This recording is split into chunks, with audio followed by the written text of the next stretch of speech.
Hello, welcome back to the channel. Now, over the past 18 months or so, I've been trying to incorporate oscilloscopes into my diagnostic arsenal, and it's really only over the past 4 or 5 months I've sort of come to appreciate the power, the potential of them, on more a day-to-day basis, not just breaking it out when there's an in-depth electrical issue. So these few videos are going to be me sort of documenting my journey, I guess, using an oscilloscope. Now I do have one that I'm going to show you. When it came to buying one, I was looking at the Picoscope 2204A that is quite highly regarded, shall I say. Maybe that's the wrong word, but it's, Mechanic Mindset. He's a guy on there that uses it frequently and, highly recommends it as a beginner oscilloscope. I was looking at it. I don't think they're as cheap as they used to be. About 150 quid is what it would cost, I think, to get one, plus test leads, obviously.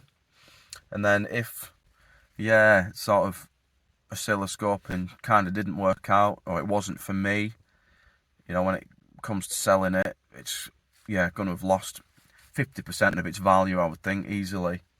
So I was scouring eBay, looking for, equivalent stuff, oscilloscopes, and I came across this.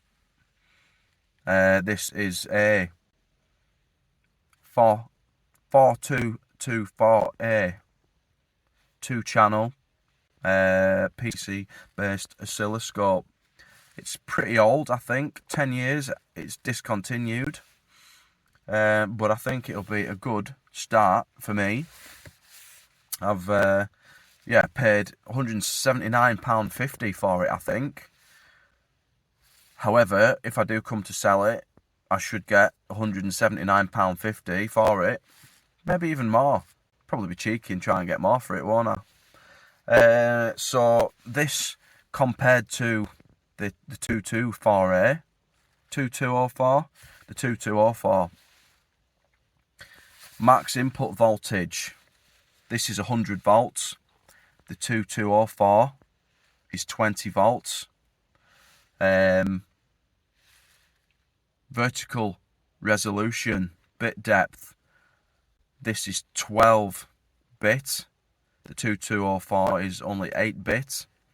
And I think you can sort of tell on some of I've watched a few of the videos on Mechanic Mindset, and some of the stuff that gets scoped, you can see is a bit grainy, I think. The vertical resolution isn't quite enough. So this should cope, hopefully. And then the bandwidth, this is a 20 megahertz, and I think the 2204 is a 10 megahertz, which probably will be plenty fast enough. I think the fastest sort of signal you'll scope on a car is flex ray, and I think, is that a 20 megahertz signal? I don't actually know, and they say you should get a scope 3 times faster than the fastest thing you'll be scoping. I've never scoped flex ray. I've never even had to diagnose a flex ray fault, so I'm fairly confident that in the near future this is going to do me just fine, as would a 2204A. I think, what's the speed on CAN bus? Is it 1 megahertz? Or between 1 and 5 megahertz? I can't actually remember.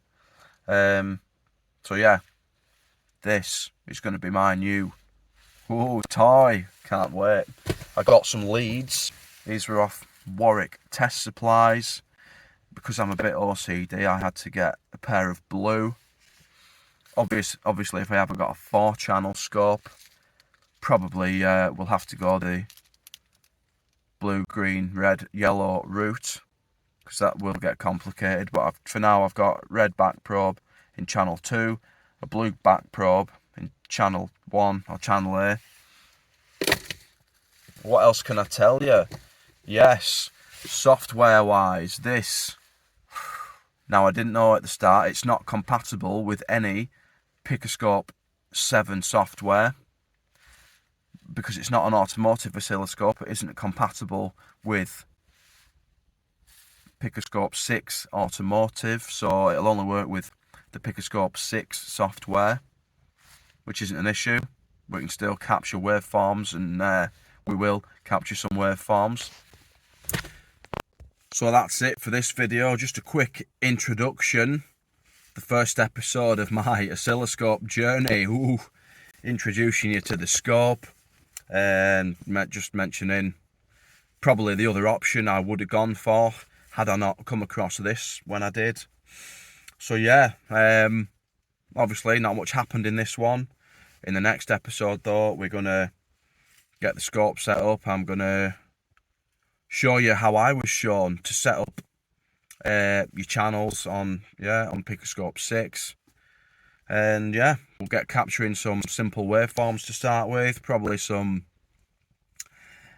relative compression using voltage because I don't have an amp clamp yet.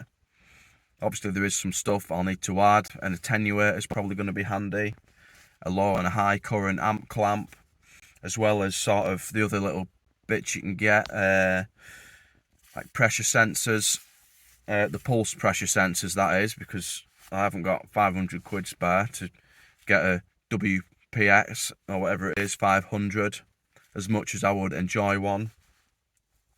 But yeah, I'm going to keep my eye out for a 4-channel scope, and if one comes up that's a similar price to that, then I'll probably buy it and sell this one.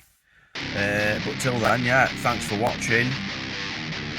Next time, yeah, setting up the scope on the software and then getting some simple waveforms captured. Cheers for watching. See you next time. Bye.